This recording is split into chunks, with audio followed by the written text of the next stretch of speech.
I'm really happy to be in a global citizen circle because that really embodies the idea of activism. The spirit of activism is to be a global citizen, is to have more aspirations of how to bring people together and how to voice concern and mobilize issues.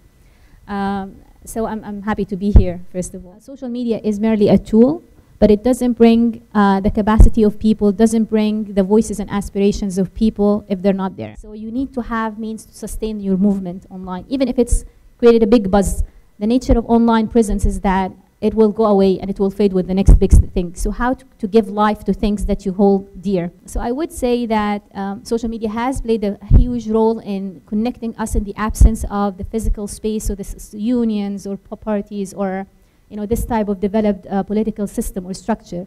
But at the same time, it did not mean that you can't really work in different, you have to have the same ingredients as any other country. You have to have the will of the people. You have to have the dedication of people.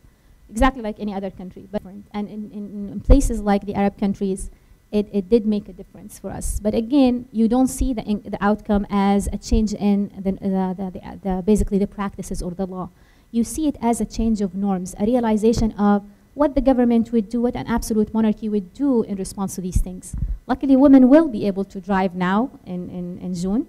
But again, the first thing that happens with every social change from authoritarian governments is that those who are calling for those kinds of change, all of the changes have, you get political concessions to these changes.